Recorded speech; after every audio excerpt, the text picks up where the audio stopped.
Hello, my Teaserking family. How are we today?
All right, just a second. Okay. Got to get my coffee and we'll talk football.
All right.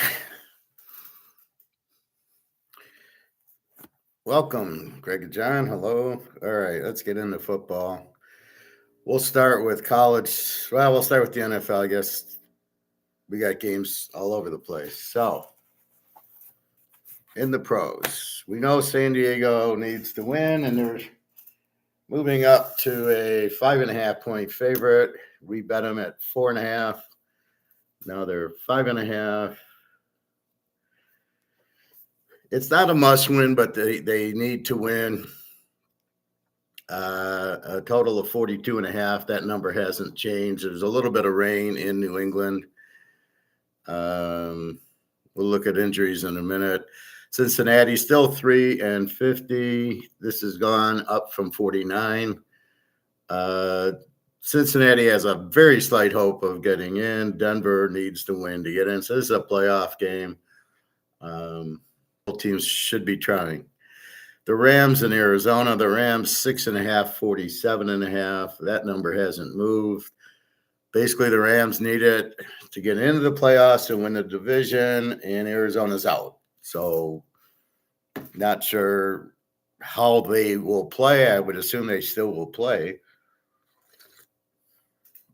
but we're not sure. But I would think it's not the same effort as if they need it and they get into the playoffs, but Arizona's out. Jacksonville, Tennessee, we don't really care. Jacksonville is 1.5, 39.5. That line really hasn't moved. Rudolph against Jones, I believe. I think Tennessee's a live dog there. Play against both, 13-2. Buffalo and the Jets. This line's interesting. Buffalo is now 10-46. I'm a little bit confused because Buffalo has clinched their division and have basically nothing to play for. KC won the 1 seed. Unless Aaron Rodgers isn't playing, I'll go into Yahoo and check for the key injuries as opposed to on here. I can check injuries here, but they tend to be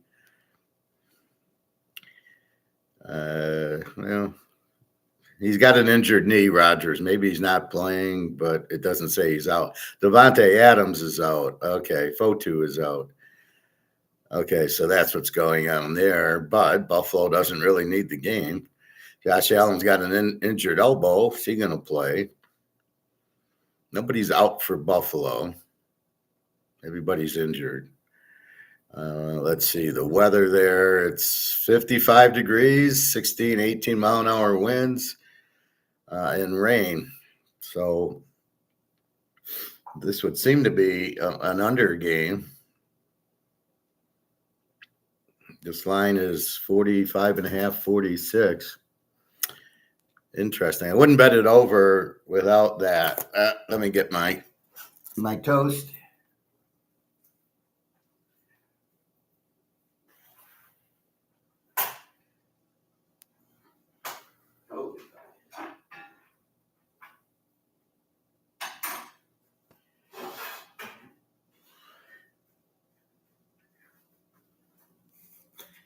I don't have a toaster, so I use my frying pan and I fry up my pita. It's olive oil in the pot, heat it up, and then put the pita bread on and switch sides. So if this is anything, it's an under.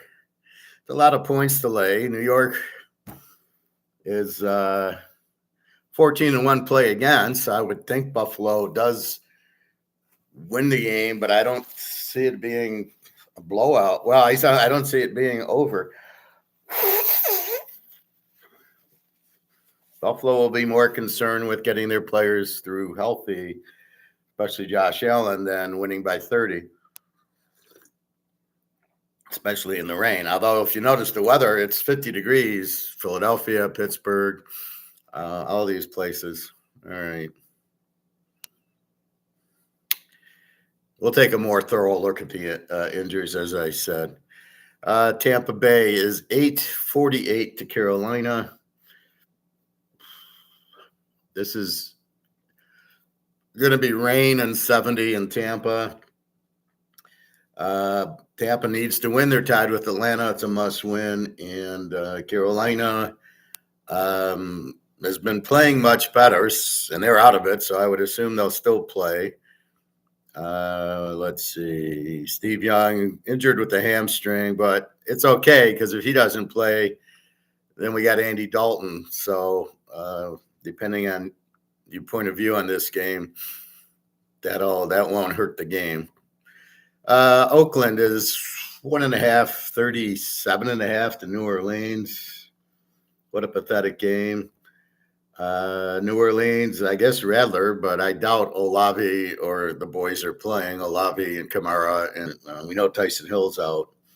I think Olave's out for the year also. That leaves Kamara, and he probably isn't. What's the point? So I'm surprised Oakland's favored in New Orleans. New Orleans plays pretty well at home. We'll see. Philly is 7.5, 38 to Dallas. Now we know 7.5, 38.5, 38. We know it's Rush. We know Hurts is out, which he's out with a finger, but I thought he had a concussion, so that doesn't make sense. So we'll get Pickett against Rush. I think what you see is a lot of Army-Navy game here with Philly running Barkley and Dallas, CeeDee Lamb's out. So Rush has been playing well. We got a killer defense here with Philly without Hurts, without Lamb. It's probably I liked it over at first, and I liked Dallas at first. I don't know what I like now. Without Lamb, I think this is a close game, and I think it's Barkley run and play defense, and they play a very good defense. And Dallas, Rush is good. They'll blitz them, and Philly needs the game. So I don't know which way to play it. I originally loved the game over, but I don't love it over without Hurts and CeeDee Lamb. But do I love it under now? I don't know. That's confusing. Indy, 7.5, 40.5 to the Giants. Indy does have a possibility getting in. They both have 24 defenses. I don't know if Richardson's playing or if it's going to be locked. Let's see if we get anything on this site.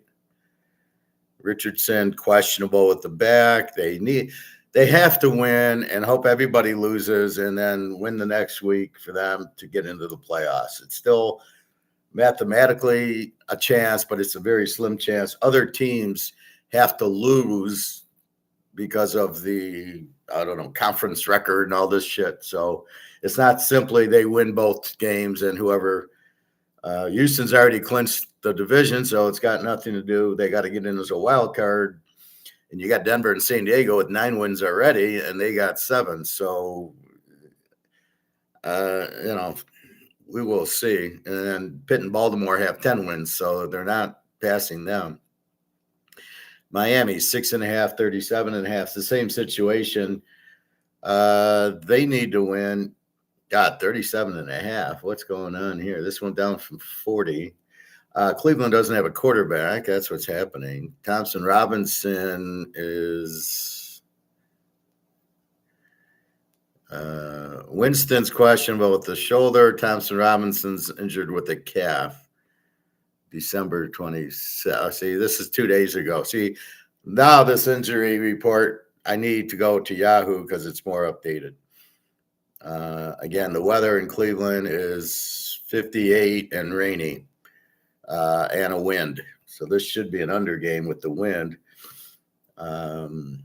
Again, Miami is the same as Indy. They must win, have everybody else lose. They're 2 games behind Denver and San Diego anyway.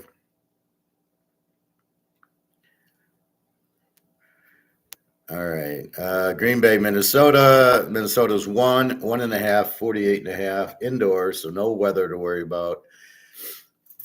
Green Bay really doesn't need to win. I don't think they can really get help.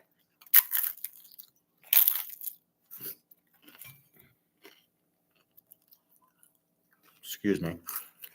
I think they're 2 back a minute, but it doesn't do them any good if they're the 5th seed or the 6th seed or the 7th seed. Right?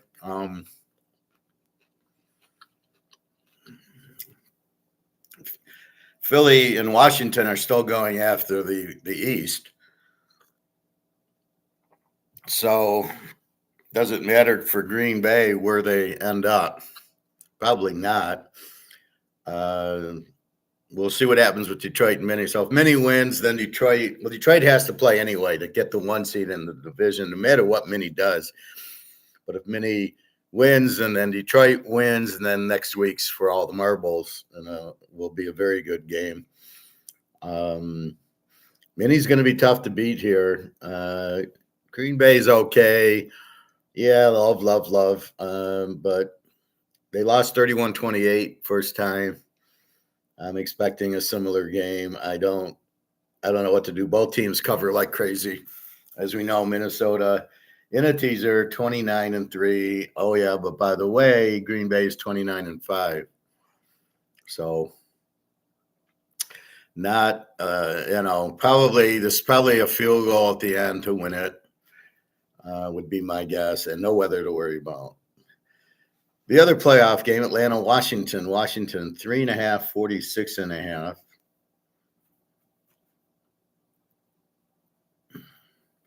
Now this game is in rain and 58 and a 13-mile-an-hour wind.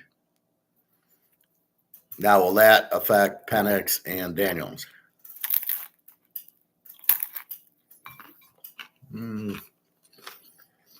Maybe a little. I mean, it's definitely a mess.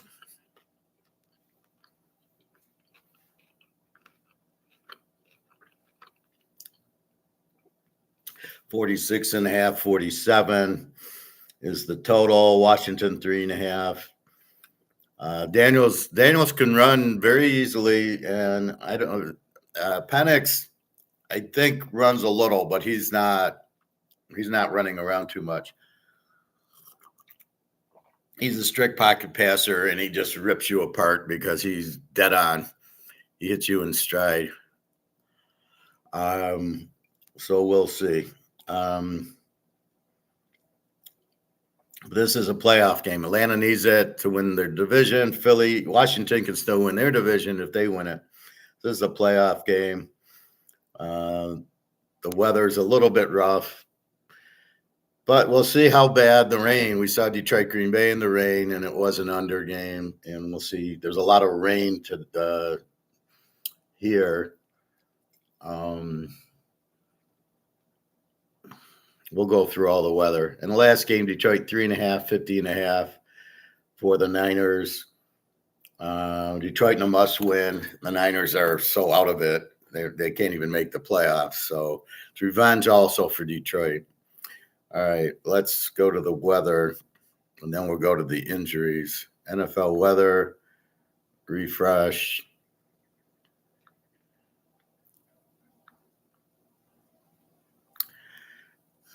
I got a 12:45 haircut, so I got to be out of here by 12:30-ish. But we'll see if I'm even on that long. Okay, let's look at the weather. We got San Diego, New England, 40 degrees, chance of rain, not a wind. A chance of rain before 10 a.m., then rain likely and patchy fog between 10 and 4, then patchy fog and a slight chance of rain. Well, this game's at 1 o'clock. Cloudy, 44 south wind, only 5 miles an hour, 70%. Not a lot of rain if it does rain.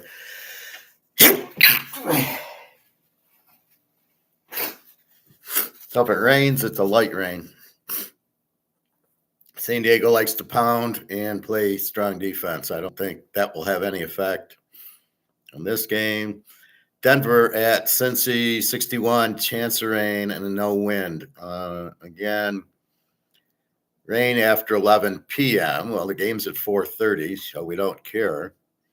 Cloudy with a low around 51, no wind, chance of rain. So there will be rain.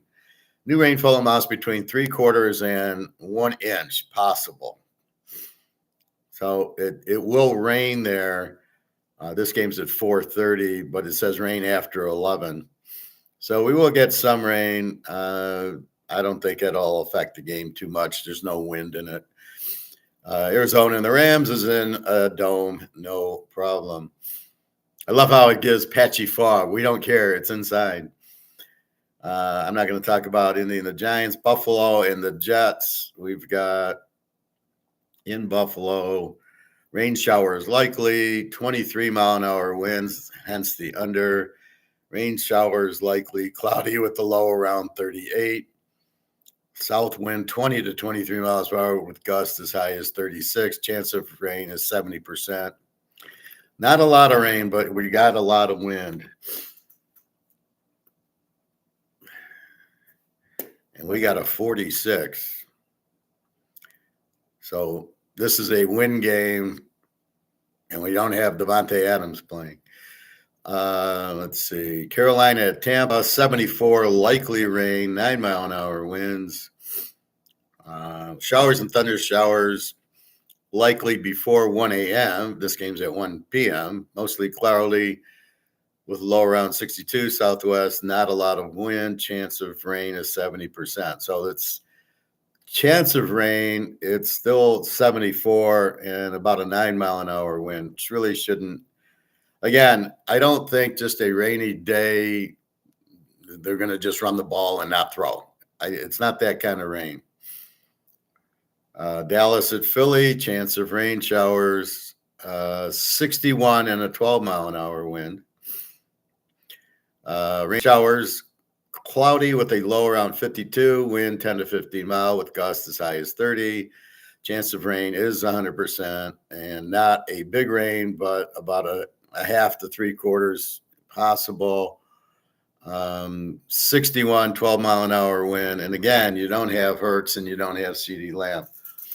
This is turning into an under from an over, but the line's down to 38, which makes it really tough. We'll have to see. So Buffalo all of a sudden is also, you don't have Devontae Adams. Buffalo's a hard under because they score a lot. And the Jets, I don't know, they're both 23 defenses. The defenses aren't bad, I guess. I'm talking the Jets. We don't care about that. Miami at Cleveland, it's definitely raining, 17-mile-an-hour winds, 57 degrees. So, again, another windy day with Miami. And that's why this has gone from 40 to 37. So they know when the wind comes, it's very, hard to throw long passes. So it's a little more running, but short passes, things that the wind won't bother. Green Bay, Minnesota's in the Dome. Atlanta, Washington. We've got it's the 8 o'clock game, 59, 12-mile-an-hour winds, rain showers. Rain showers, mostly cloudy with a low around 50, wind 9 to 13 with gusts as high as 24. But again, gusts, it's not like the whole game's 24 miles an hour. Chance of rain is 100%. New rainfall amounts between a half and 3/4 of an inch. So you will get rain in this game. How much is that going to affect? So this is a week. Last week was all freezing cold. And most teams, it didn't bother. They just went up and down the field. I hit my overs. This one, it's more rain. So this game's a mess. Atlanta, Washington, you've got some rain. You've got 12-mile-an-hour winds. And it's at night. How good's the field going to be? We will see. Detroit and the Niners, 52 and clear, 8-mile-an-hour winds, no weather effect. So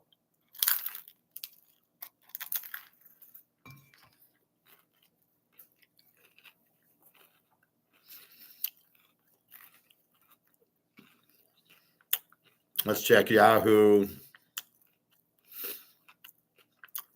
And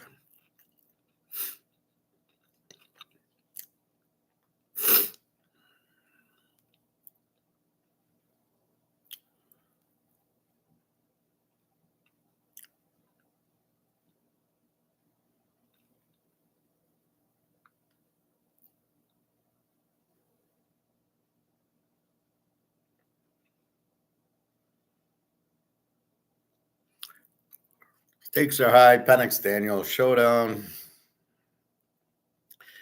Can Falcons Michael Penix find success? Hell yes. Washington doesn't have the greatest defense. Now, I'm sure he's played and win when he played Washington and Oregon and everything.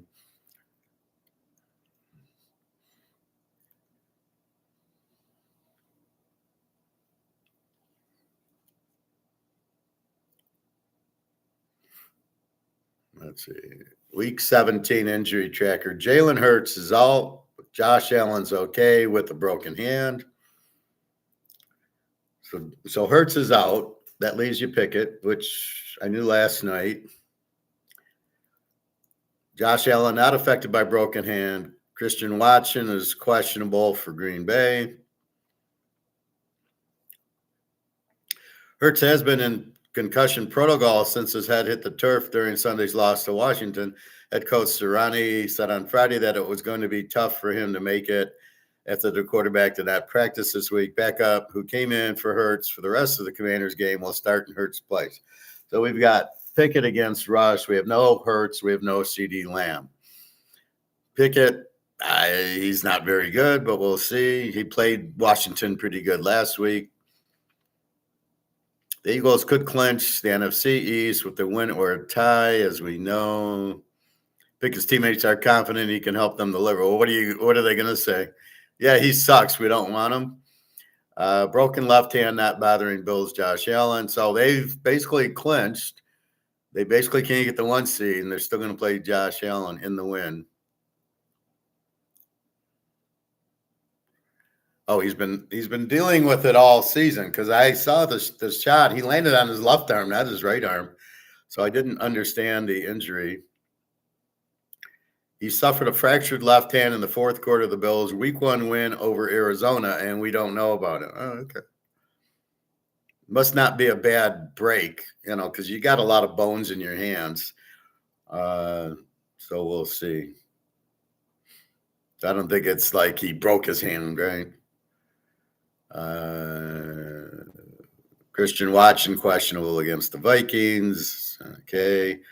All right, let's look at the overall. Today, San Diego. Gus Edwards is out.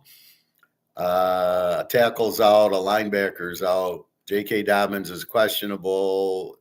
Hayden Hurst, Triple H is questionable. That's it. New England. I'll let you know if I recognize any player on this team. And the question, and so you've got most of them are questionable. So why the fuck does it say? It says here's the injury report. All right. Denver, nobody. Cincinnati, defensive end, defensive tackle are out. Tight end is doubtful. T. Higgins, questionable. T. Higgins isn't a good player. He doesn't. This is basically a playoff game or a chance for him. And he's got an ankle and a knee. And, Arizona, James Conner, questionable. Prater, the kicker's out. A safety and a cornerback are out for Arizona, and they get to play the Rams. Ooh. They get to play the Rams without a safety and a corner. Okay. The Rams, nobody. Tennessee, well, we don't care. Tennessee, Jacksonville, Carolina. I don't see Steve Young on it. Josie Jewell, linebacker from Iowa, out. Cornerback, out. Tackle, doubtful. Cornerback, doubtful. Chuba Hubbard, questionable with the knee. Clowney, questionable. Well, he's always hurt. And everybody else is questionable. Tampa Bay, Cade Otton out, the tight end. Winfield Jr. out, the safety. That's it. Dallas, CD Lamb out. Both corners are out. This makes the under tough. Guard doubtful. Everybody else is questionable. Philly, Hurts out. Will Shipley out. Nakobe Dean, my Georgia guy, is doubtful with an abdomen. He's the linebacker. All of a sudden, they're playing all the Georgia players, and they got a really good defense. Amazing how that happened. Indy, Anthony Richardson, back and foot is questionable, which means he will play. Otherwise, he's out. It's like Hurts, and, he's out or he's not, right? The Giants, who cares? They got nobody. Oakland. New Orleans, Derek Carr out, Kamara out. Olave's questionable with his concussion. I can't imagine him playing.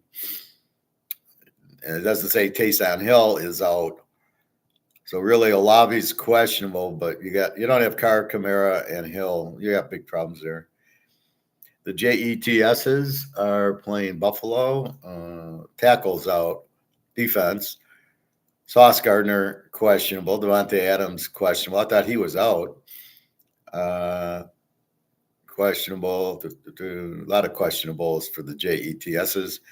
Buffalo, Hamlin, nobody. Everybody's questionable. Miami, Walker, a linebacker and a cornerback are out.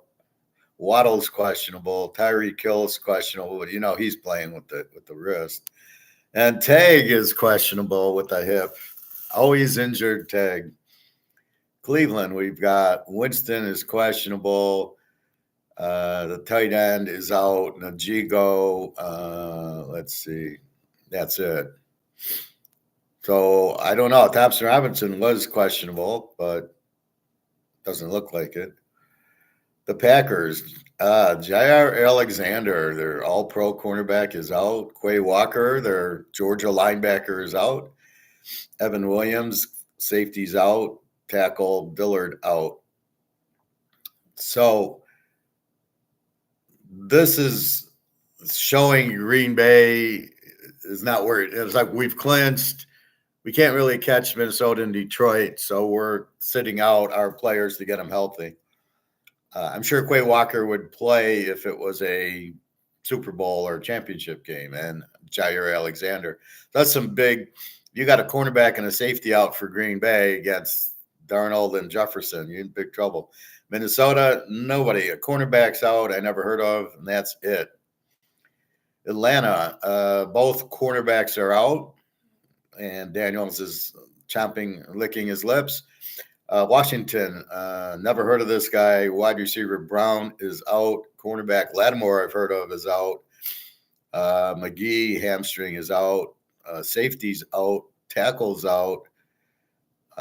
We don't care about Marcus Mariota. So they're missing Lattimore and Owens, a corner and a safety, and a linebacker, and an offensive tackle.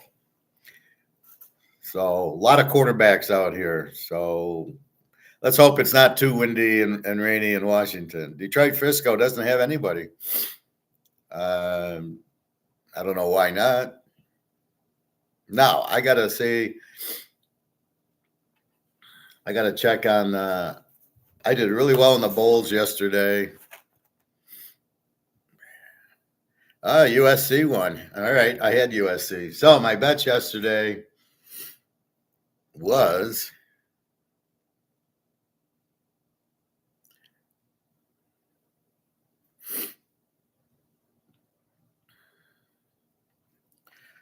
so bet number one was Navy +9, which wins 21-20. Go Navy, beat Army. So I got Navy and 9, it wins. I got Vandy and 9 against Georgia Tech. They win 35-27. Pavia, big day. I don't play Arkansas, Texas Tech. I don't have a quarterback. Arkansas wins 39-26, a very high scoring game. 65 over was 51. I would have played it over had I had my quarterback. Syracuse blows out Washington State 52-35. And I have Syracuse because the whole Washington State, all their coaches and quarterbacks weren't playing. Syracuse was like, nobody's sitting out. They win by 17. The line did go up to 18, but I bet it at 16 down to 10. So I'm laying 10. I'm fine. In the last game, USC, I have +9.5. They win 35-31. And I go 4-0 yesterday. Happy times. I was going to go over in the Vandy Georgia Tech game. It was 51. They played us 62. Let's see. Arkansas State beat Bowling Green. I had Bowling Green 38-31. I lost that one. Kansas State 44-41 over the Rutgers. And I didn't play that one. I like Kansas State, but I didn't play it.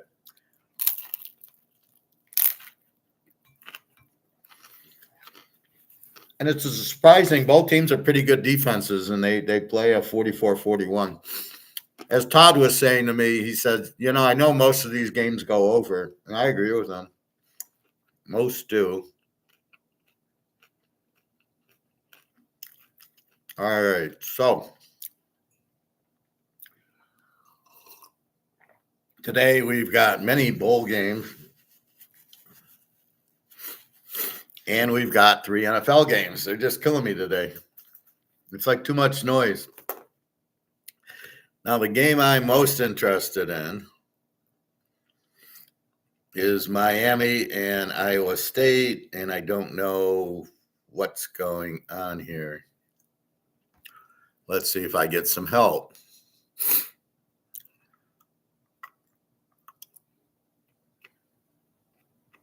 Nick Saban, Ohio State fans have obsession with Michigan. Yes, we've known that for years.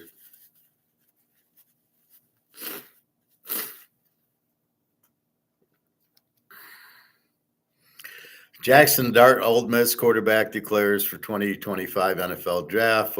Will play in Gator Bowl, surprising. McCord breaks Deshaun Watson's ACC season passing yards. Nobody gives a shit. Michigan brings 13 early enrollees to bowl practice, including Bryce, whoever the new quarterback is. Arizona State star DB suspended for first half of Peach Bowl versus Texas. Taylon Green leads Arkansas to victory over Texas Tech. Taylon Green sucks. Carson back down, we know.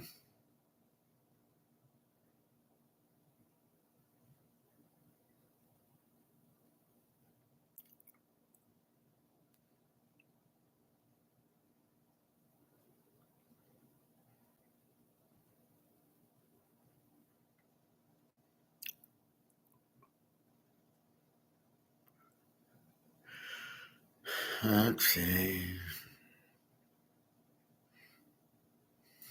So I'm going to have to go to. I'm going to have to go to Google, and we're going to see about Cam Ward because it's not giving me anything.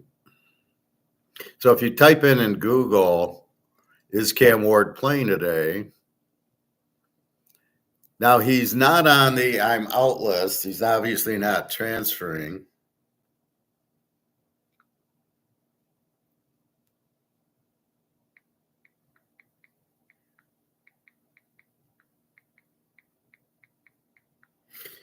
Now, we haven't done this since Cam Rising. Is Cam Ward playing today? Update on Pop-Tarts Bowl opt-outs for Miami and Iowa State.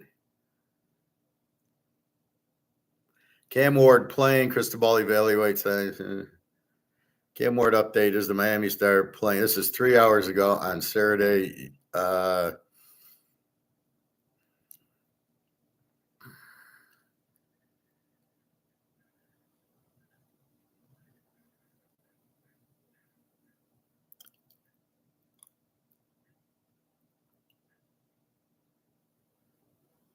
Ward is expected to be a top 5 pick. So get to the fucking answer already. Finally, is Cam Ward playing this week? Yes, Cam Ward is expected to play on Saturday when Miami play Iowa State. The game is set to kick off. Okay, this will be a play.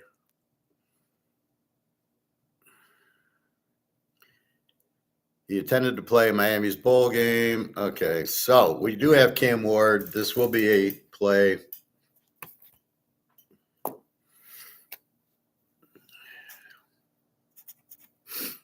But you don't know which way I'm playing it.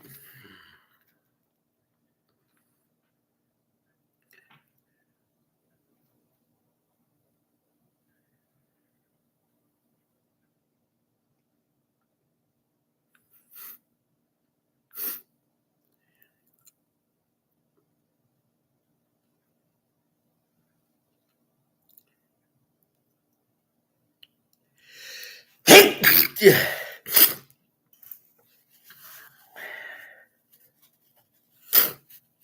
Excuse me. I love when I wake up with the cold. I didn't have a cold last night. It'll go away. All right, where are my lines?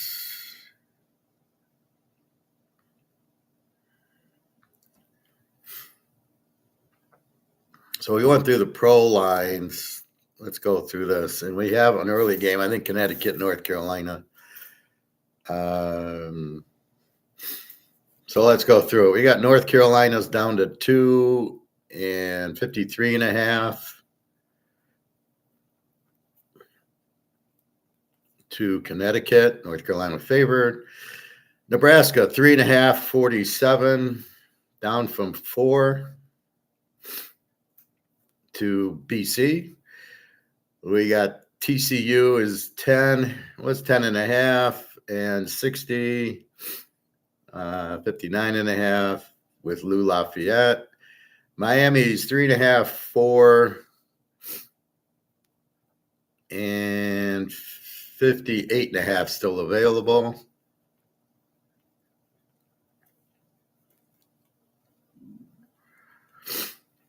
We've got Miami of Ohio 2.5 down from 3, 42 up from 40. We'll call it 41.5 to Colorado State. We've got NC State 7 and 60 to East Carr.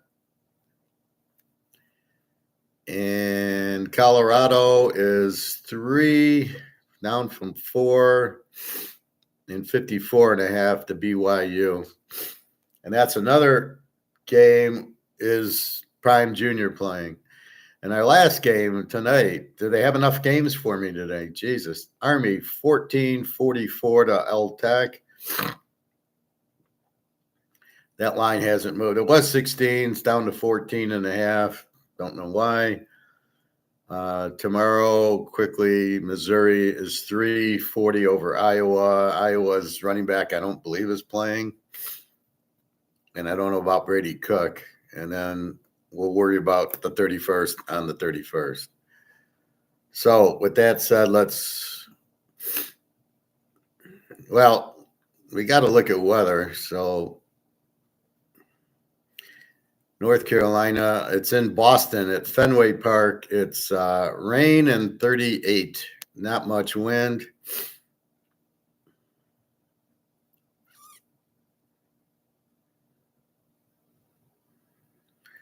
We've got Nebraska, BC is Yankee Stadium. What's with all these northern ones? This is rain and 42. Everything's rain today. No wind. Rain and 42, 43 degrees. Definitely going to rain. Again, I don't know how that really affects the game.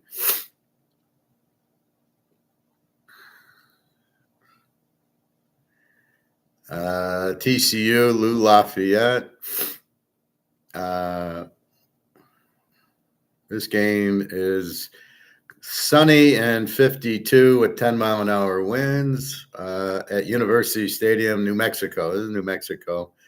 Let's quickly check the injuries.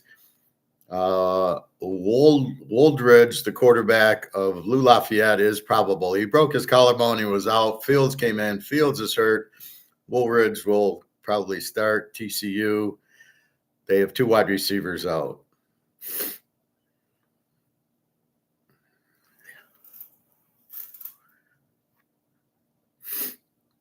All right. Miami, Iowa State. This game is in Camping World Stadium, which no idea, but it's going to be sunny and 77 with 12-mile-an-hour winds.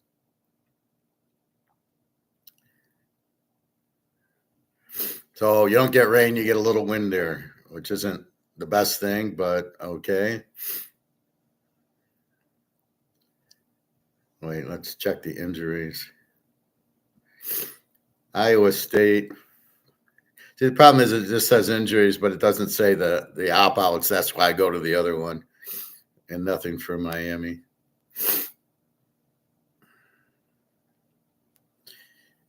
We've got Colorado State, Miami of Ohio. Miami of Ohio is favored.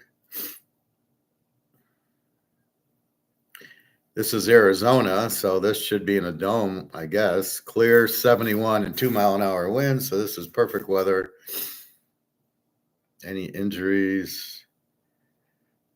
None that I would know of. No. But there's guys sitting out, so I know that.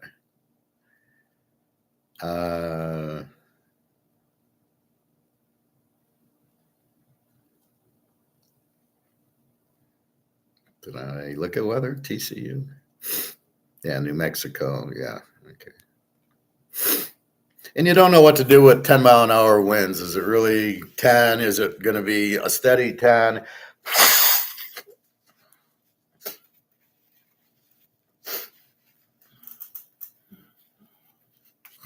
Does it go down to 5? Can the quarterback not throw in it?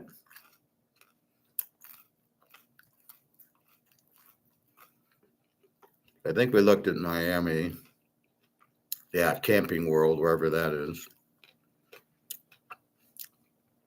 Warm and windy.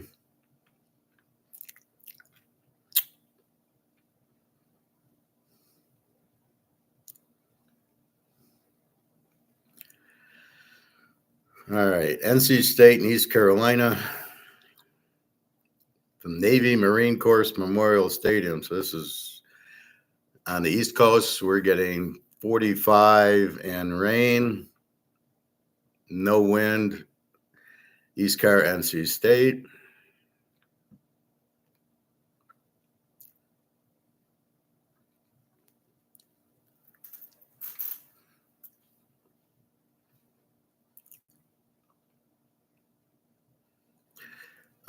Colorado, BYU. Again, we need to know, are they playing? This is the Alamo Dome, so we don't need to worry about weather. 75 there, but who cares? I don't understand this game. They're both in the same division. What the fuck is this game for? Army and L Tech. This game's in Independence Stadium. Just give me the city. I don't need the stadium. Cloudy, 58, and no wind. The one game where Army doesn't need the wind because they're Army. You get no wind. You get good games.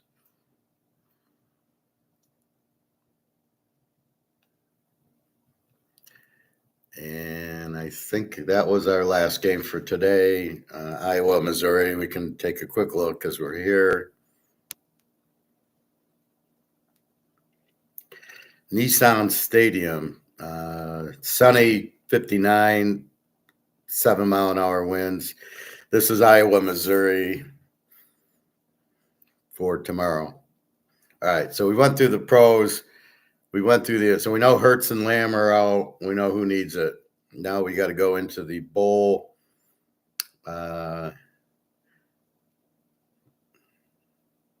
Well, wait, let's check the NFL. I think we've checked the NFL weather. Okay, let's go into the bowl. But the problem with the bowl is it's not updated every day. So I think he did this, but then I don't think he's keeping up with it, whoever does this,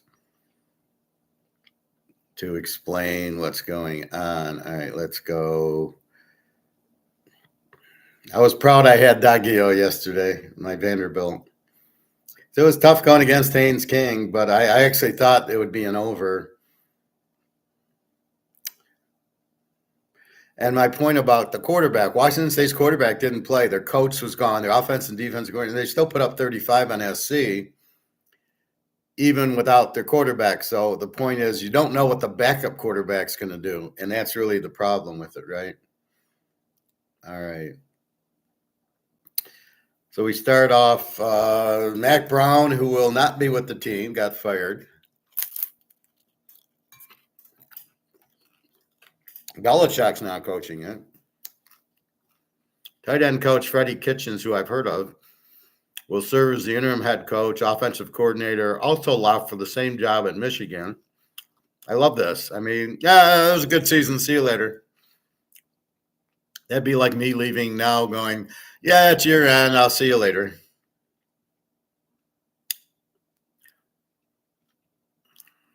Wide receiver coach is scripting the plays in practice, but the OC for the bowl game is still to be determined. So here's where he hasn't updated it. Transfer portal, a starting linebacker, left tackle, backup, whatever, opt-outs, a running back, I couldn't tell you. It looks like UNC will be without 7 starters in total. Tight end Nesbitt is also off for the year. Freshman will start for Hampton at running back. Aiden Banfield will likely switch to guard. So it doesn't tell me if their quarterback's out, which it doesn't look like it. We don't know we don't know who the offensive coordinator is. Connecticut, starting defensive end and cornerback are transferred.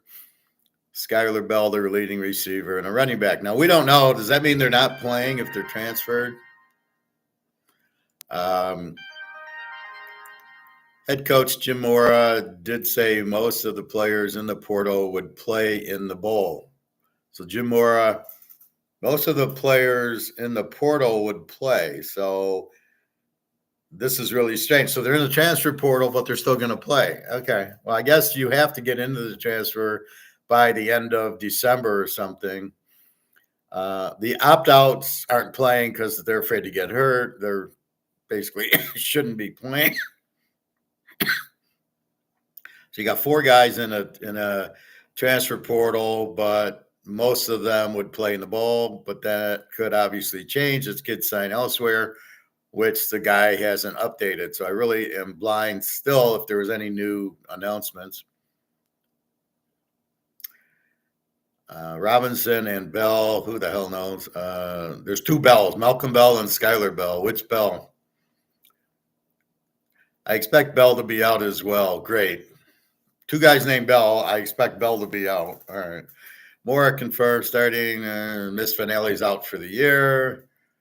But linebackers should be good to go. So it really doesn't help you much.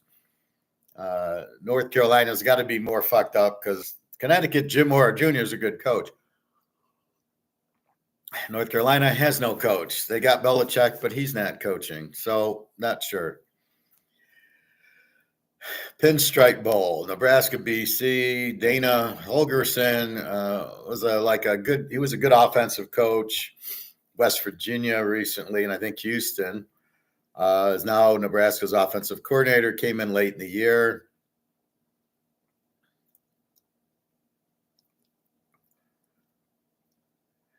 Their defensive coordinator left for Florida State, and DB coach will coach the defense in the bowl.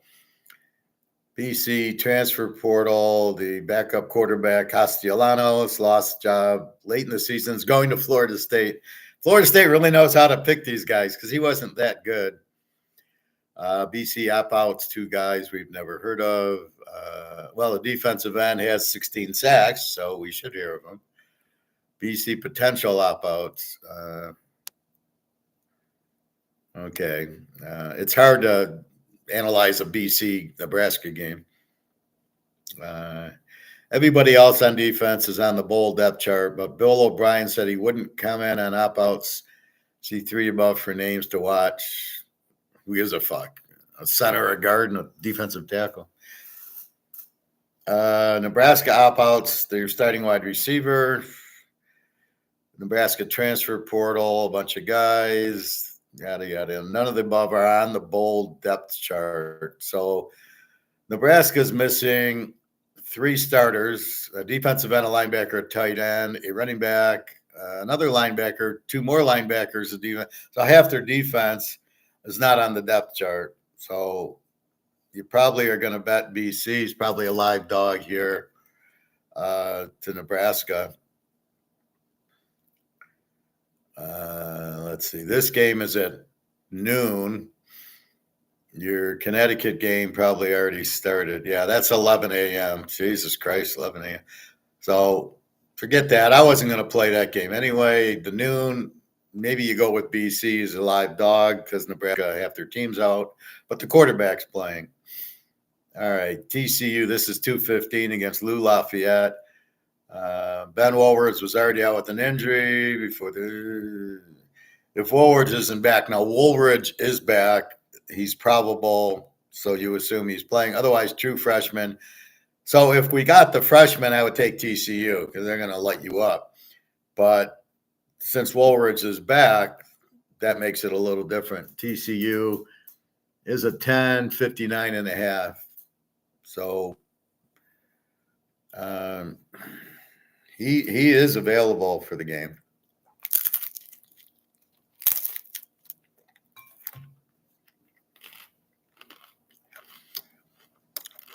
Lou Lafayette transfer portal. Your starting wide receiver, your starting tight end, your starting linebacker. And then there's injuries. None of the above will play. It looks like Lou will be without 7 or 8 starters. Aha. How good are the backups? We have no idea. Hey, Bobby Bo.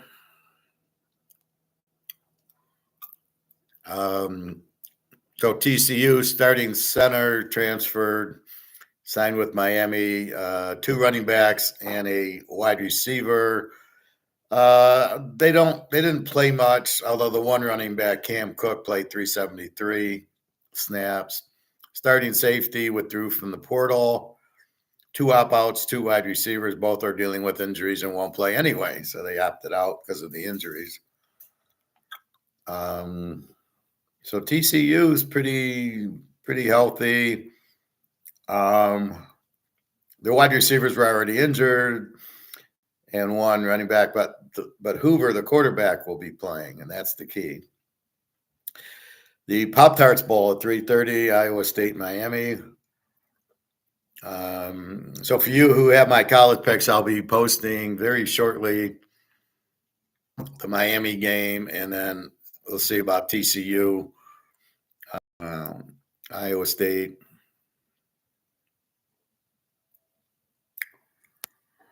Transfer portal, a starting defensive end, and 2 more defensive ends, potential opt-outs, 2 cornerbacks, 2 wide receivers. Noel said he expects to play and expects that's the wide receiver, and he expects all of the seniors to play as well.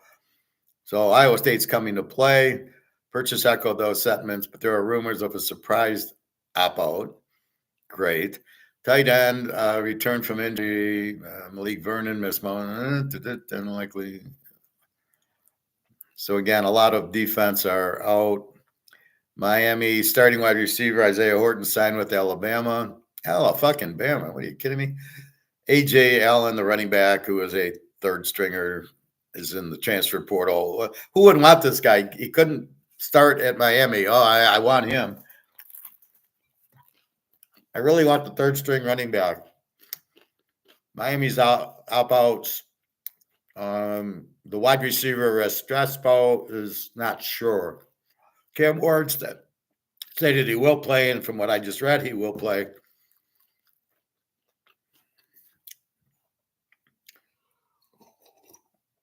So if we got Cam Ward, we got a bet. 4:30, Miami, Colorado State. Miami, 2 starting wide receivers, a left tackle, a cornerback, and another cornerback are in the transfer portal. 2 opt-outs. We couldn't tell you who they are. Running back didn't play in the match, so some guys were injured.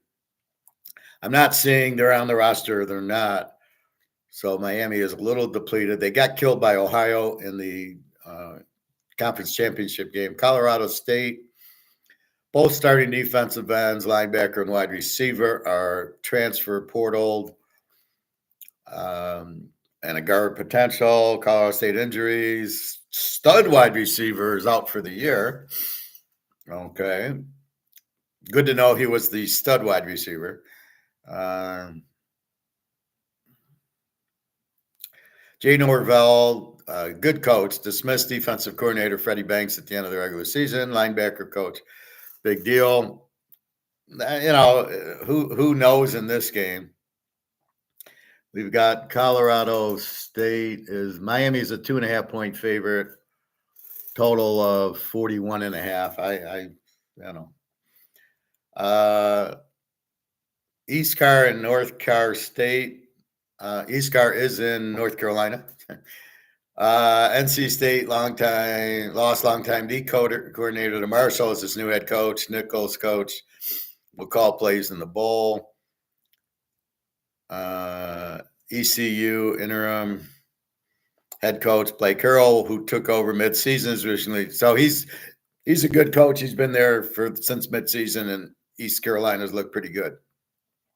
Transferring, starting wide receiver, starting quarterback, starting linebacker, and a DL. Opt-outs, a wide receiver. So East Carolina's losing a few guys. Wright is also All-American kick returner. So he's potential opt-out. He's declared for the draft, almost certainly out. Okay, so you're losing the All-American kick returner. East Carr, stud cornerback is out for the year after playing 3 games. So how is he a stud? He's played 3 games. NC State transfer portal, starting wide receiver, defensive end, linebacker, 2 wide receivers. Nobody's really played a lot. Potential opt-outs, well, who cares because it's potential. NC State injuries, starting cornerback, didn't play that. So it really doesn't help us too much. East Carr with a very good quarterback in Hauser.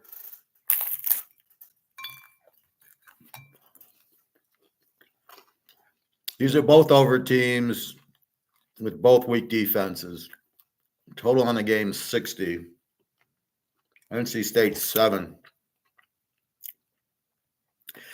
The Alamo Bowl, we got Prime and his boy Prime Jr. against BYU.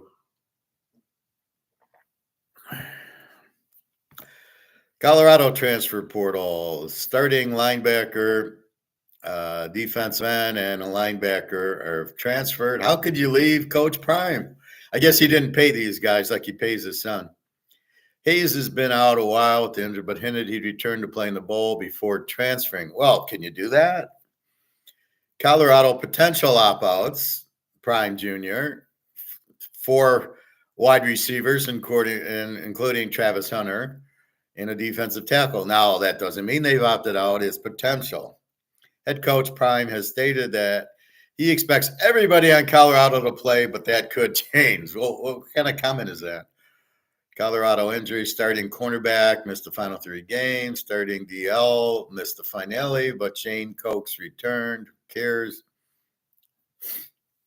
BYU transfer, safety, linebacker, safety, wide receiver, running back. Nobody really who played too much. Well, the starting safety, BYU injuries, who cares? Who cares? Starting right tackle, missed the last 3 games. Starting right guard, gives a fuck. Wide receiver will play in the bowl, but will have to sit out the first half. After receiving an unsportsmanlike conduct call, this is ridiculous. An unsportsmanlike conduct, he's got to miss the first half of a bowl game, of which most people don't play. So this doesn't really help you. BYU strong defense. So if we look at it, BYU is an 18 with the 20 defense. Colorado an 18 with the 22. Is Prime Jr. playing? I don't know. They played well. I don't know if Prime Jr. is supposed to be a top 5 quarterback, which I doubt. Is he going to risk getting hurt? But we haven't seen anything that he's out. That would be big news, right? L-Tech in the Army. L-Tech will replace Marshall. The whole team opted out. I love it. All the Marshall guys were in the transfer portal. L-Tech, transfer portal, we wouldn't know anything. The coach expects most of his defense to play despite the late notice. Excerpt from Blay. We'll also miss. L-Tech hired Tony Franklin as his new offensive coordinator, but Cumbie was not committal on how involved. You can't just come in. Army, a running back, actually. Somebody from Army is transferring. I didn't think they could. Army injuries, Army does have a couple of potential intriguing pro prospects along the offensive line, but we'll see them opt out. You can't opt out of Army. They'll kill you. Missouri is tomorrow. Luther Burden, very good wide receiver, is opted out. Missouri injuries. I don't see anywhere where Brady Cook's out, the great quarterback. Iowa transfer portal. Again, Cade McNamara goes from Michigan to Iowa. Now he's running away there because he sucks. Basically, he sucks. So why would anybody want him? Iowa opt-outs, starting cornerback, and Caleb Johnson, the All-American running back, is opting out. What a pussy. Yeah, I want to draft that guy. Ferentz didn't expect any other opt-outs. So explain the difference to me between Caleb Johnson, a top 10 pick running back, and Gentry, the Boise running back. Isn't Gentry as likely to get an injury as Caleb Johnson is? But yet he's playing because it's a playoff game. I don't get it. Either you play or not. You like to play or not. So why is Gentry not saying, I'm going to sit out, get ready for the draft. I might get hurt here. Oh, it's a playoff game, but Caleb Johnson's too much of a pussy to play. I might get hurt. Well, too bad. Head coach Kurt Ferentz said Brendan Sullivan is healthy now. He's the backup quarterback and will start in the bowl. But you got there. I'm not going to get into Alabama and Michigan. All right, I got postings to do, so let me post. I got to post these 2 games. Give me 5 seconds. I was ready. I had to see if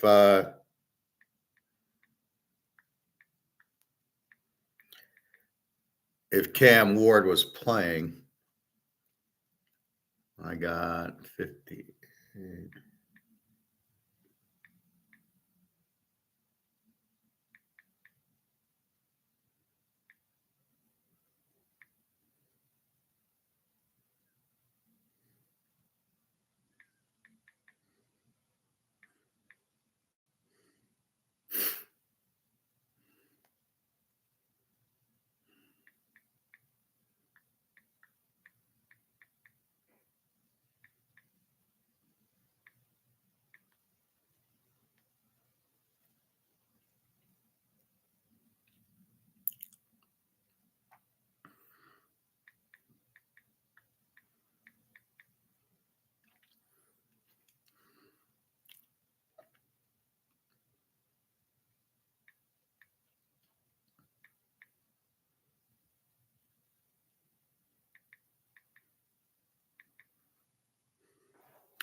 All right, I've added Miami of Florida. So check that. So I added a few games for today. And I'm not playing Nebraska, so don't worry about noon.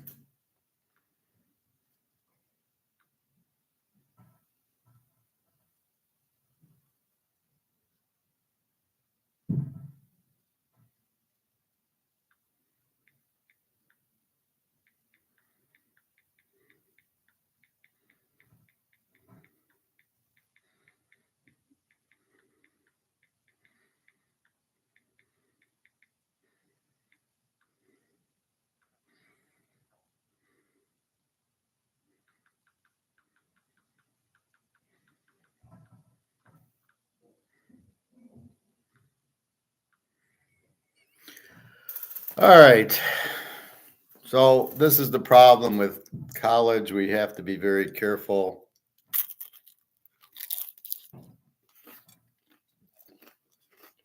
Now,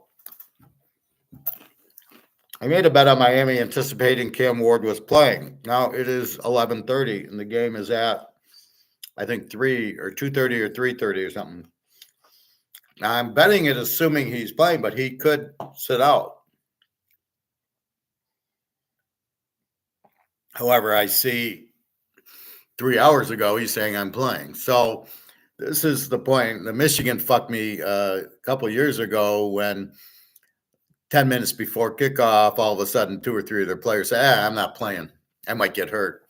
And they had really good pro careers. I never heard of them in the pros.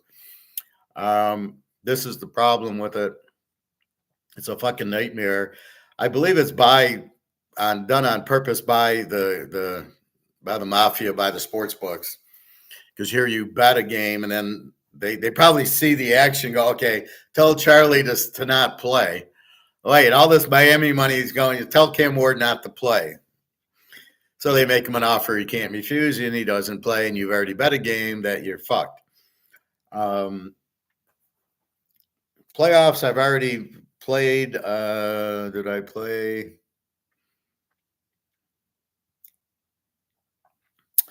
I have played Penn State, Boise. I have played Ohio State, Oregon, and I will play Texas, Arizona State, but there's no rush. Yesterday, 4-0. My Vanderbilt team.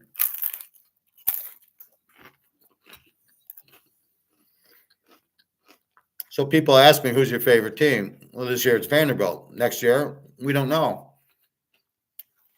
Now, Daggio Pavia should be a very high draft pick, but I don't know if he will be. He's definitely a very good quarterback. He wins. He's got major upsets.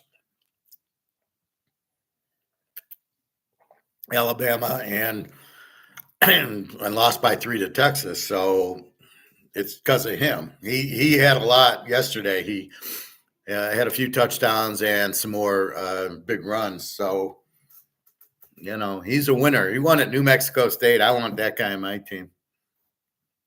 All right. Let's check. Anybody emailing me with anything?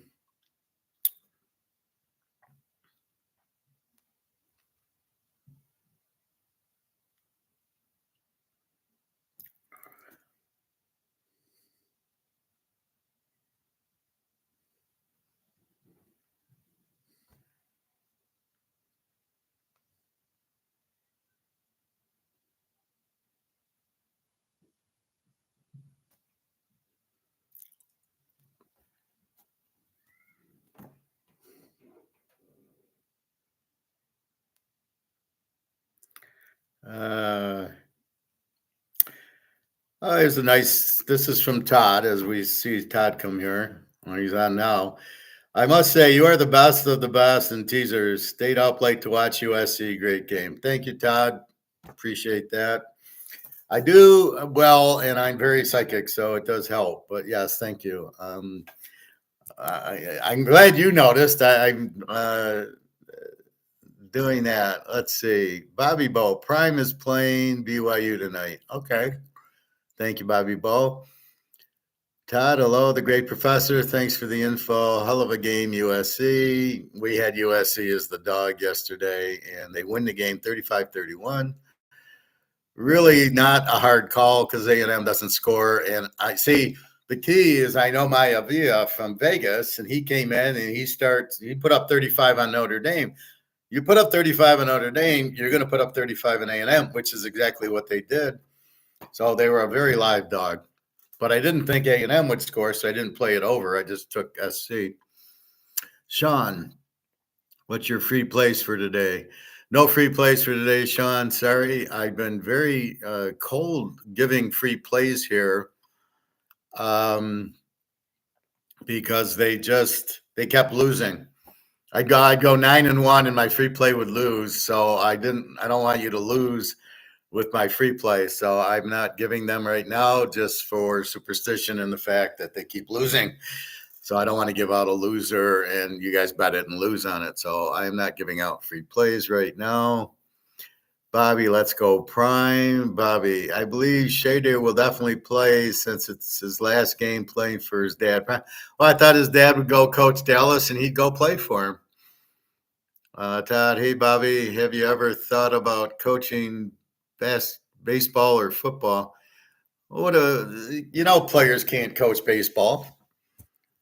Bobby needs to coach economics. Tell everybody to buy gold and silver. I meant stoicism. Yeah, stoicism. I was watching some the Stoics. So a perfect example of Stoics. I have a friend. Well, I did have a friend. I don't know if he's still my friend, who still hasn't bought gold. And he goes to me and he says, so I keep bringing up gold to him. He says, why do you keep bringing it up? I go, because if you don't have it, you're going to go broke. Now, staying stoic, I didn't yell at the guy. I just kind of said, he said, well, don't talk about it anymore. He says, I'll tell you what, I won't talk about it anymore. But when you go broke, you don't ask me for gold and I'm not going to give you any. And that was stoic. And basically I won't call him and I won't talk to him because he's very rude and disrespectful. To not believe that I'm trying to help them and trying to, and I'm speaking the truth and I'm telling him what's going to happen and he's just ignoring me. Okay, fine. Go fuck yourself. That's what a friend is. A friend is somebody that tries to help you, right? Or, not sponges off of you, but tries to help you. And that's what a friend is. And if I tell you to buy gold and you don't, you're disrespectful. You don't believe what I'm telling you. He apparently lied to me. He said, "Oh, I don't have any money for gold." And then it comes out, "Well, I got 401k money. It's for my retirement." I said, "You won't have a retirement because the stock market's going to crash. Not only that, but all the dollars will go to zero because you can't just keep printing the fucking things. And you're going to keep printing because you got to pay the $1 trillion on the debt every quarter, which means you've got to print the $1 trillion to pay for it. Also, you've got Medicare and Social Security and welfare and the government and the military. You have to come up with money, which means you print that, and that makes it worth zero. So the money you're printing makes this go to zero, and that's it. So this is the problem. Why aren't you listening to me? Same thing you get, Bobby, with your kids. Why aren't you listening to me? So in a stoic world, I don't get mad at them. I just simply say, well, if you don't want to listen to me, then there's no point in continuing to talk to you.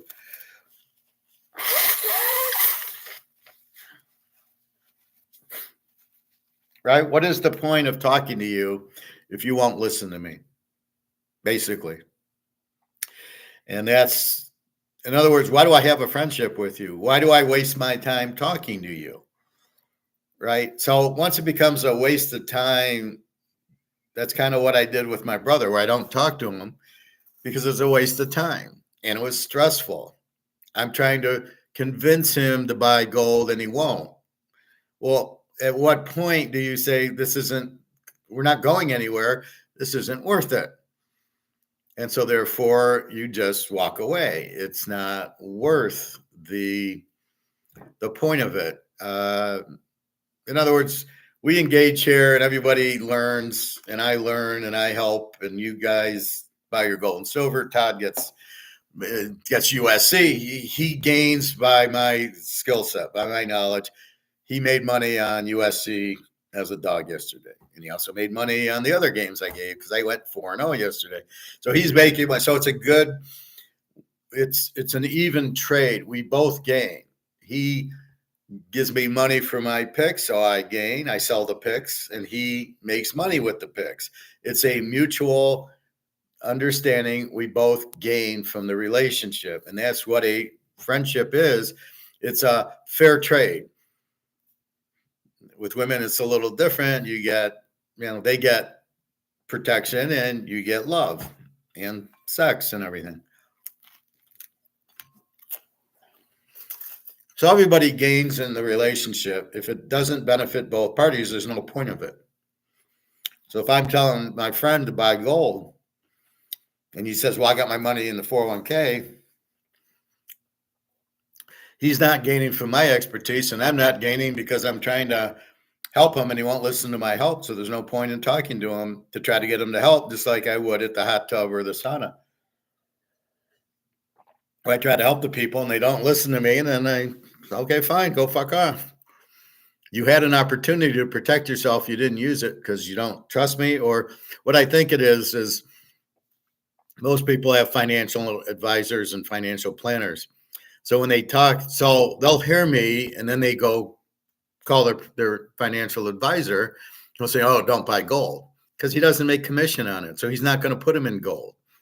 He wants them to stay right in stocks and bonds and annuities where he gets commission. He doesn't want you in gold, so he will not say positive. Now, the people don't know who to trust, so the average guy trusts his financial advisor instead of me, which I am the golden goose walking around, and you don't trust me because you're too stupid to listen and understand, because I explain it very well. That's your problem. Now, to Bobby's point, well, how do you stay stoic with that? All you can do is say, it's your loss, not mine. I don't lose. You didn't, I tried helping. You didn't want to listen. Okay.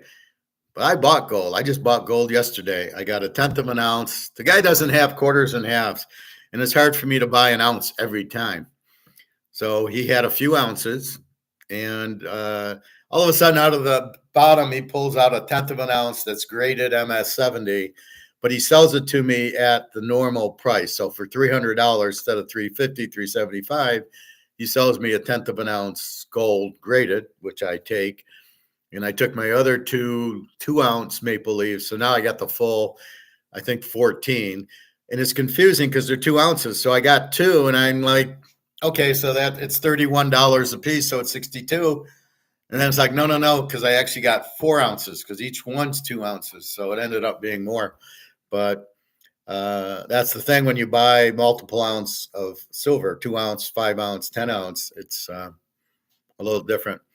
So I got that yesterday, but I asked him, where's the quarter? I want to buy quarter ounces. And I think what he's doing is, if he does get them in, he's selling them to a wholesaler far more than he could sell them there. So let's say he sells them for 700. I think they were 730, but he didn't have. But I think he gets like 800 from a wholesaler. So anytime he gets them, he's going to the wholesaler, and that's why he never has any. I go, can you save me 1 or 2? He's got 3 stores.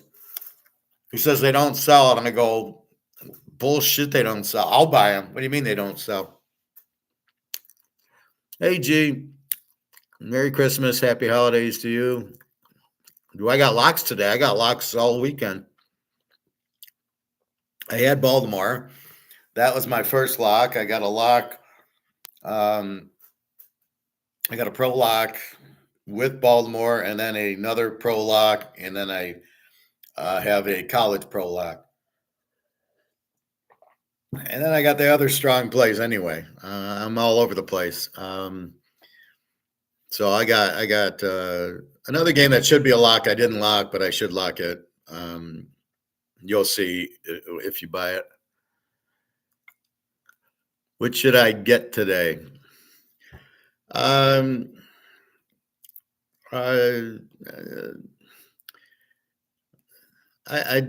get the pros because there's a lot of games that I didn't lock that are strong. Plus, you get the locks, and I have a few pro college locks. So you'll see everything. So buy the pros. That's fine.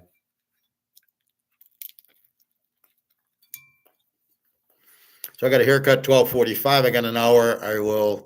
Okay, I'll get the password for you. So I'll leave about 12:25. It's funny how she only wants to take cash. She wants to save her 3%. You know how much 3% is on $25? 60 cents, I think. I know it ain't $6. That would be on $250. So 25 times 0.03 is 60 cents. So she's worried about taking a debit or credit card for 60 cents. Unreal.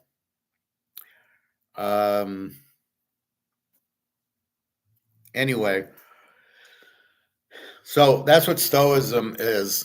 It's when your daughter asks you about gold, you keep calm. You know it's the right play. You try to convince them. You try to explain it, and they don't get it. You can try a few times and different points of view, different skills, and then you just say, "That's all I can do. I can't. I'm not going to keep fucking around with it. You're on your own." I mean, and as I told my friend, well, when the dollar collapses and you're going to need gold because it's the only money that's going to be there, don't ask me for it. I won't help you. And he said, fine. And because he thinks that it won't happen. And you're like, okay, fine. You can think that. Don't worry, G. Yeah, there's no 12 o'clock play. I did the first game's in the afternoon. There's a college pro play, and then all the pros. You got a 1 o'clock pro game, the San Diego game. You probably want to get that one. Let me write down the password.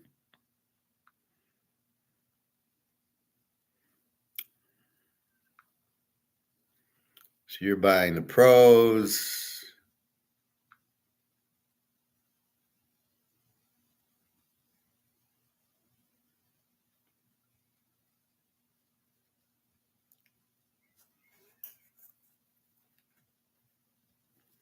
Just a second.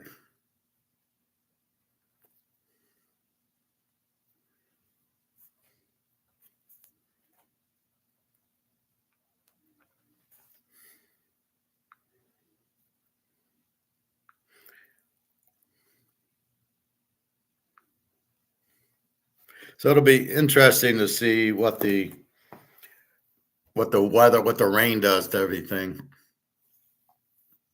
So again, that's stoic. Stoic is kind of keeping your cool. It's also realizing like this guy who won't listen to me, I can either get upset that he's not listening to me or just tell him to fuck off and say, fine, I'm not going to help you anymore. I don't see any further need to call you or converse with you because anybody that doesn't trust me or listen to me, I have no need to talk to. I don't get any benefit out of that. So if I help you, I get benefit. Like with Todd, I get a benefit, and I know I made him money, so I'm happy about that. That's the point of it.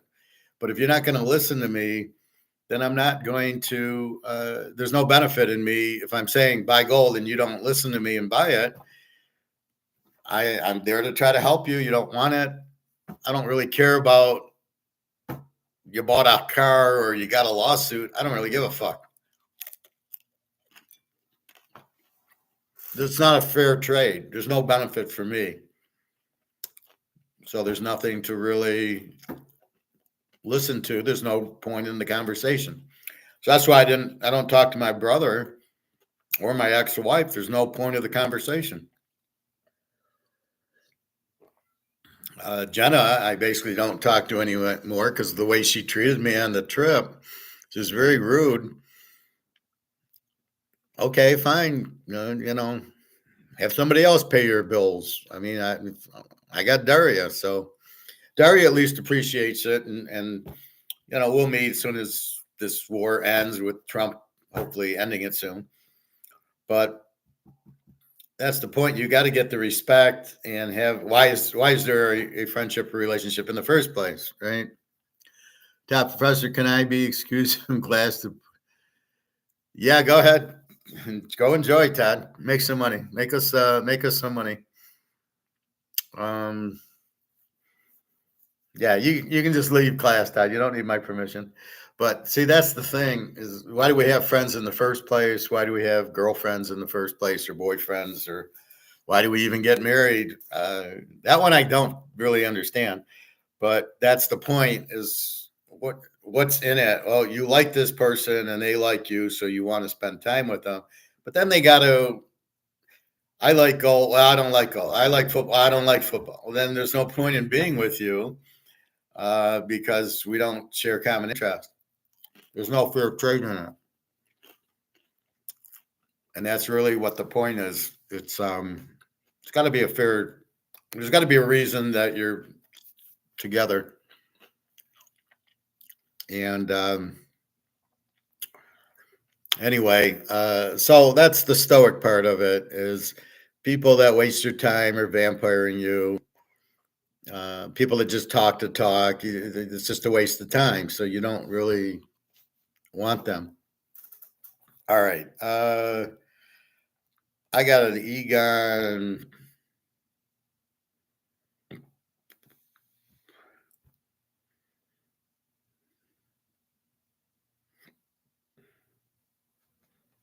I think it was a Mark McGuire. Here's a new Egon that I just found. What happened in 2006-9 will come back, but a lot worse. And we have never had a situation in history when every single major economy is bankrupt. Japan, China, Europe, as we know. I won't go into the details, but in every country, as I said, the situation is so dire that countries should have sunk already. So Europe, the US is a totally bankrupt nation, only surviving because of the dollar still being the reserve currency of the world. That is not going to last long. When the dollar goes, the system will go. The next area, also emerging markets, the same thing. They're borrowed so much money. What happened in 2006-9 will come back, but a lot worse. See, Egon really, we benefit from listening to Egon, basically. So, from a Stoic standpoint,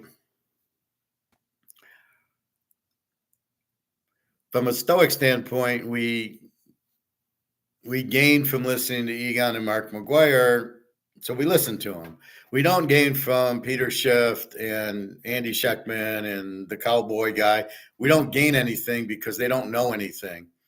So it becomes more frustrating to listen to them than to gain from them because they don't know what they're talking about. But only I know they don't know what they're talking about. Most people, oh, Andy, or, Andy Scheckman, oh, you're great. No, he's not great. The guy doesn't know what he's talking about. He beats around the bush, but he doesn't really know because he's not an economist. He's a salesman. And so, and the same thing with Peter Schiff. If you can stand listening to him for more than 5 minutes, he just rumbles around. And what time is it, Peter? Well, there's clocks and the sun's out today and it's Tuesday. But what time is it? They don't get to the point. They don't answer. It's more frustrating. So you kind of avoid. There's nothing to gain by listening to them. We gain a lot by listening to Egon, so we listen. You gain a lot by listening to me, so you listen. That's how I know this is like a free market, right? I'm on. If I got nobody listening and nobody buying, I would know I'm in the wrong thing. But I do, so I know. Okay, I do have a market. Some guy asked me, how do I do what you do? So he wants to do a video and handicap, and I go, well, the first thing is you better win, because nobody's going to listen to you if you don't pick winners. If you pick losers, it's all over because they won't stay because they're here to benefit from me saying, I took Baltimore was my lock on Wednesday. They benefited. They bet Baltimore. It won. That's the lock. What does G say? Hey, do you have you have locks going so I can benefit from you? I pay you, so it's a fair trade. I get paid. She gets the information. She makes money. That's the beauty of it. But I've got to pick winners, and you have to trust me that I am. And when you see the results, Mr. Titus, $18,000 later, who I didn't get a Merry Christmas email from, Mr. Titus.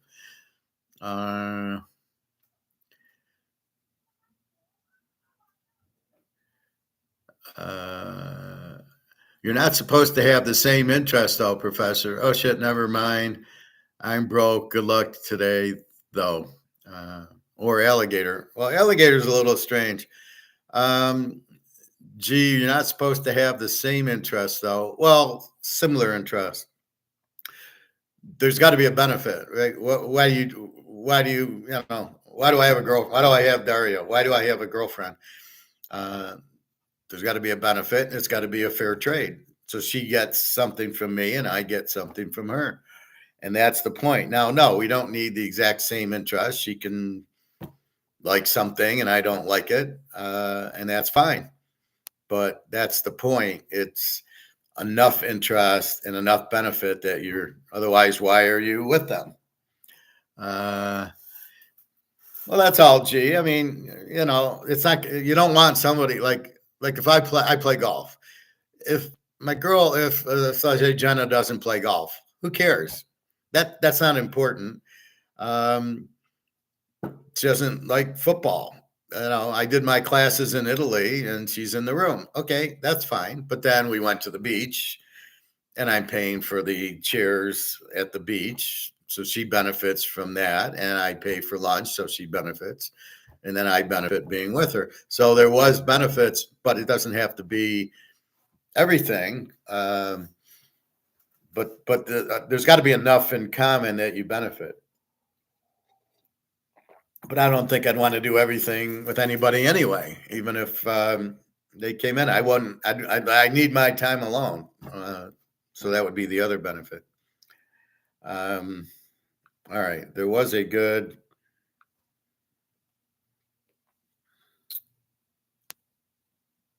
Western Central Bank gold is lent to the market. The bullion banks then ship it via Switzerland because it's broken down into smaller kilobars, goes to China, goes to India, and the central banks, all they have now, the Western central banks, is an IOU from a bullion bank that hopefully one day they'll get the gold back. But they'll never get the gold back, of course, because that gold is in China and it can never go back. So all they have is a claim. And you have the same with the futures markets. Paper gold only, no real physical gold to back it, or only a fraction of physical gold backing it. This is one day why the East will rule and the Western financial system will not last, because the ones who hold the gold rule the world. And the Chinese understand that. And one day that will happen.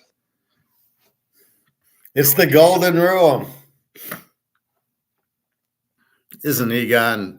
He's adorable.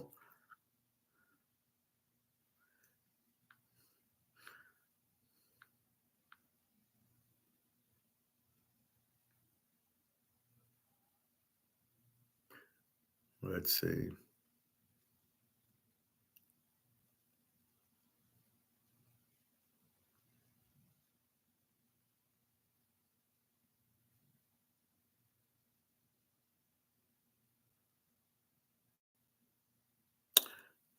I thought I watched an alligator one yesterday that wasn't bad.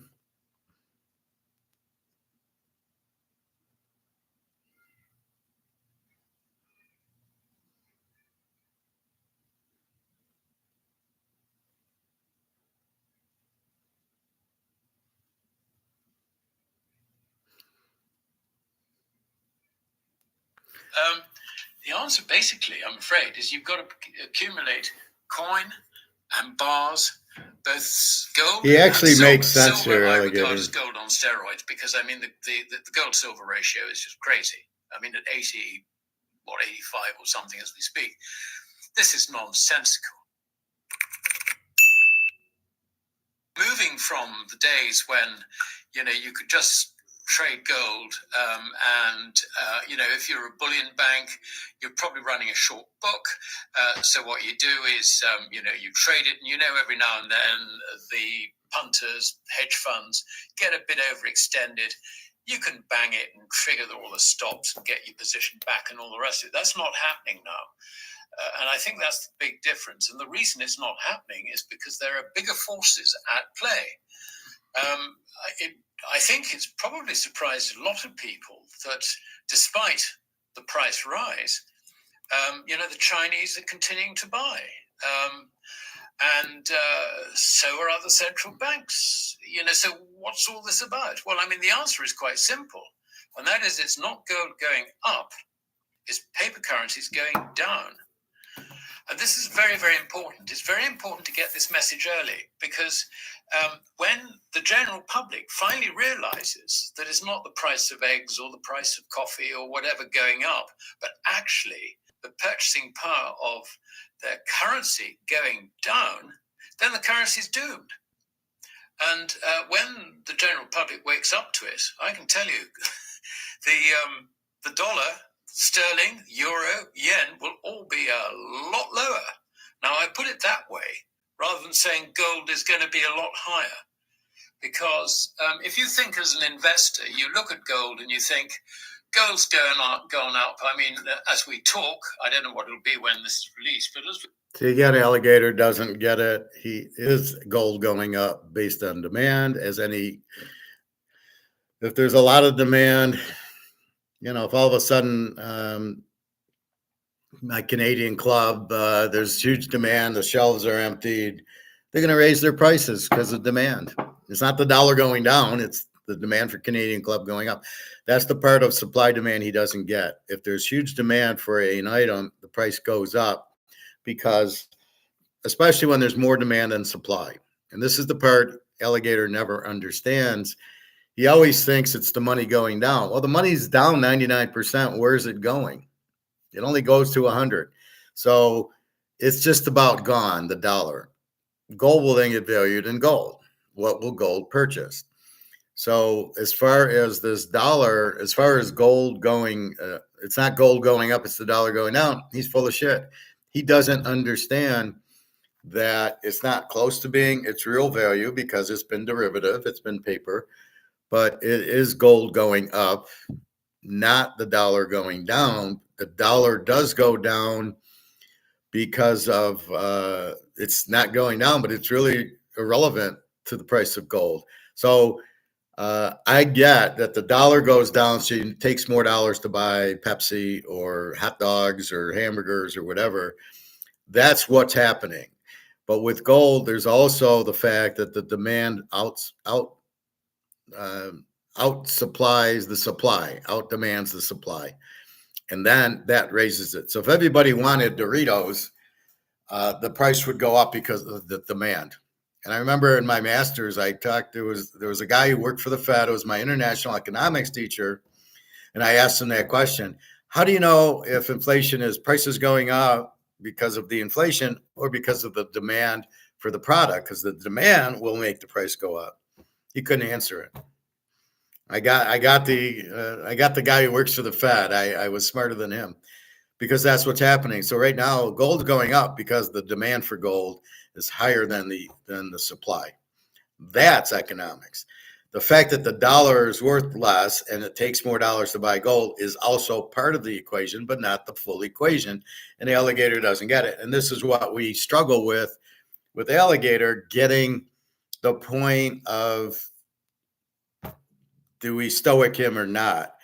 Although there is some stuff in here that talk has had a good day. I see it's up $18. It's currently trading at 2,712, challenging the levels we saw, sort of 4 weeks ago. If it breaks that, then it's going to go and hit new highs and so on.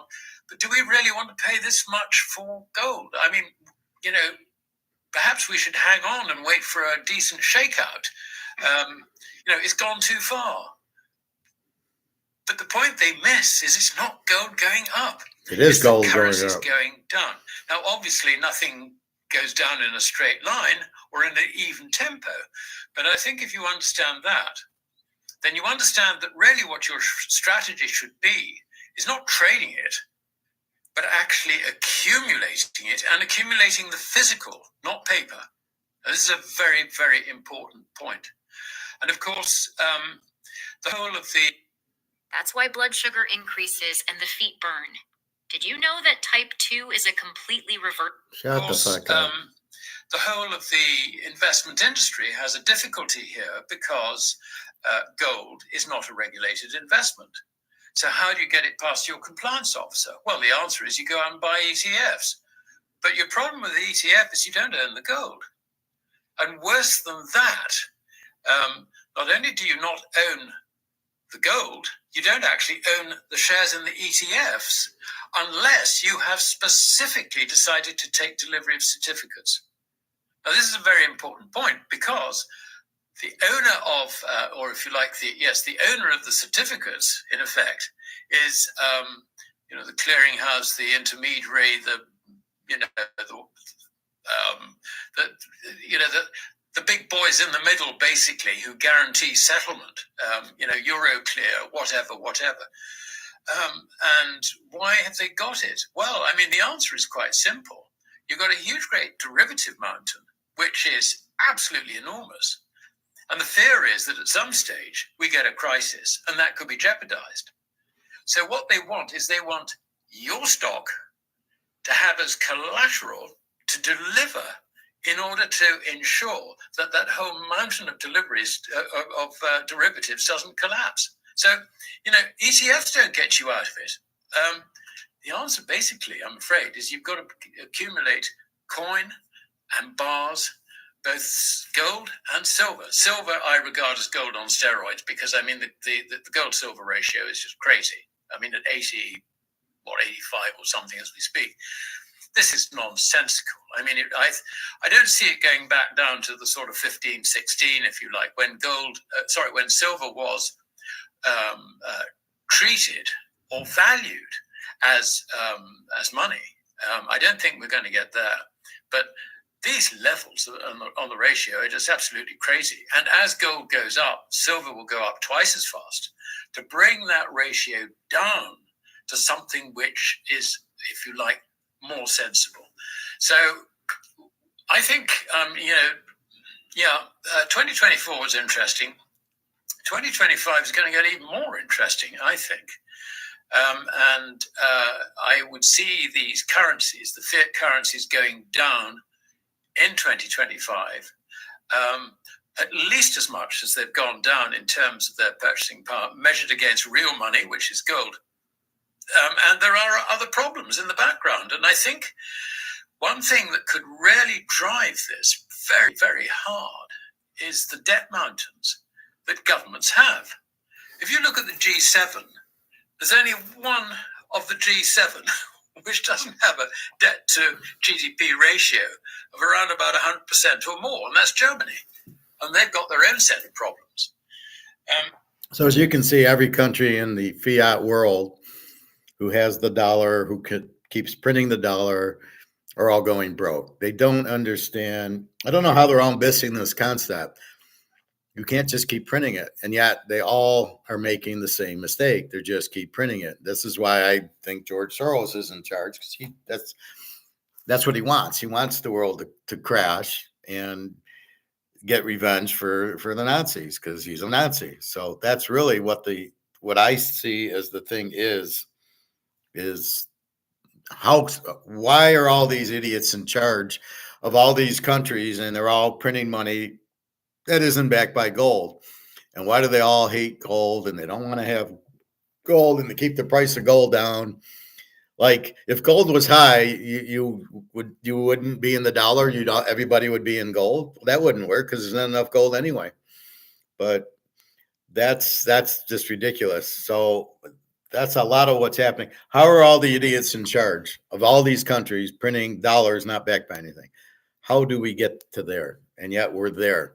Now, to be stoic about it, all you can do is you can't run around, the sky is falling.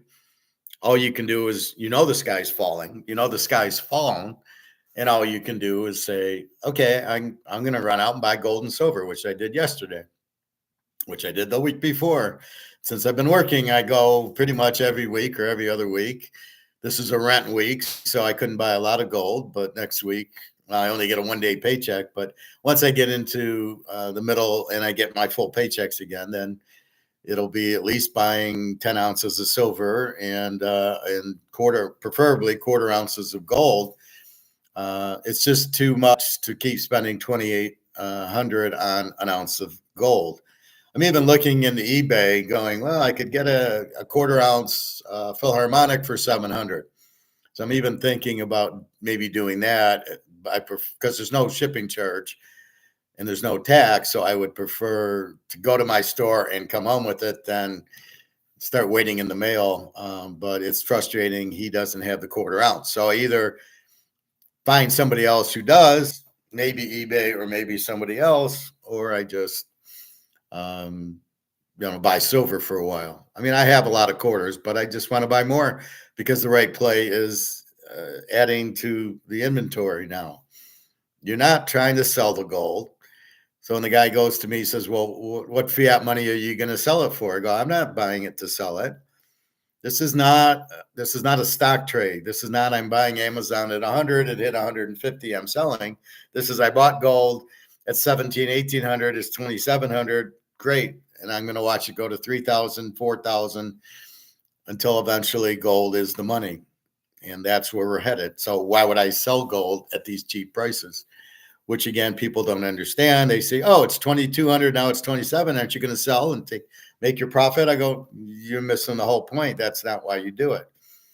You do it to get out of dollars. I don't want to get back into dollars. I don't want to sell my gold and get back into dollars. I want to hold my gold and watch it go up. And then when the dollar goes out, I'll have gold to use to spend, to eat and survive versus having dollars that'll be worthless. Like I said, I went into the store and my biggest fear, I told the guy, is my biggest fear is you won't take dollars anymore for the gold. And he thought about it for a minute. He says, no, I don't see that happening. And I'm like, yeah, it's going to be happening sooner than later. Why do you want dollars for your gold? And that gets back to, this is a thing worthless, and gold I don't have is, I say, gold is going up. So why do I want something going down when I can have something going up? It's as simple as that. This is worthless, but you got to know that, and you got to be open-minded, and you can't go to your financial planner and go, well, somebody told me that the dollar is going to zero. Oh, no, that'll never happen. Yeah, we're about this close from it happening. Don't look at Germany and Rome and France and Spain and Italy and all these countries where it's gone to zero. Don't look at those. Don't look at Greece. No. Don't look at Brazil. Forget that.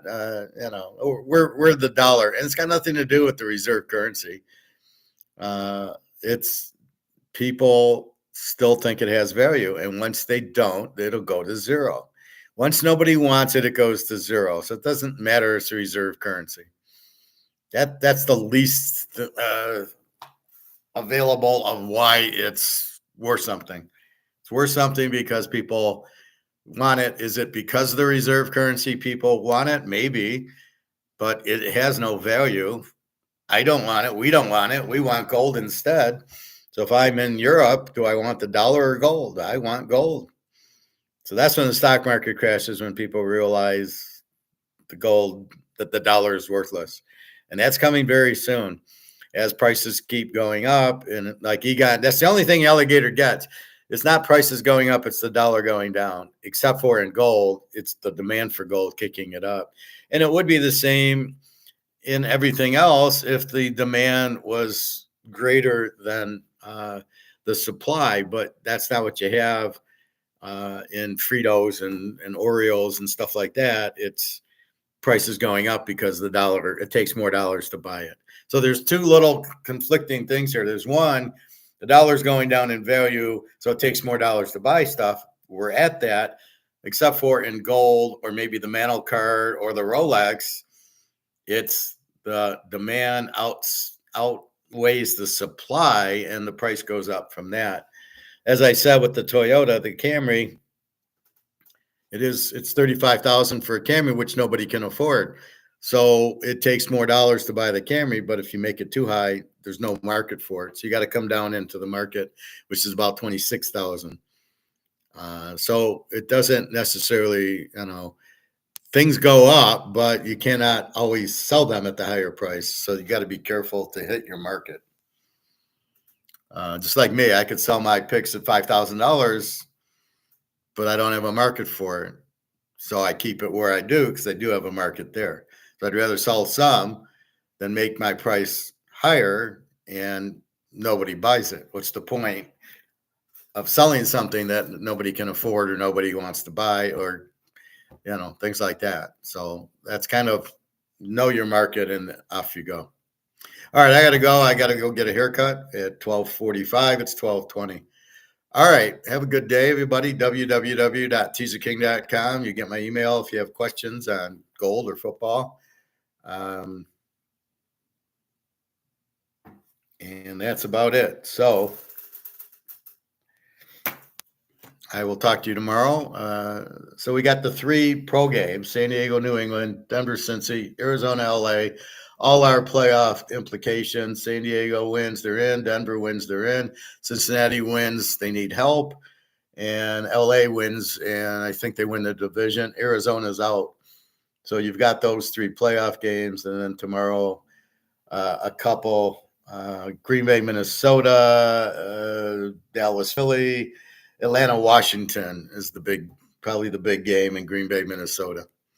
All right, everybody. Well, have a good day. Again, buy your gold and silver. You got to buy physical. I prefer coins over bars, but if there's no coins, get the bars.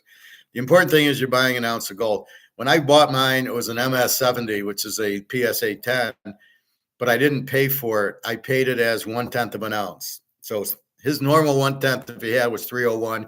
That's what I paid for the MS70, even though it's probably worth 350.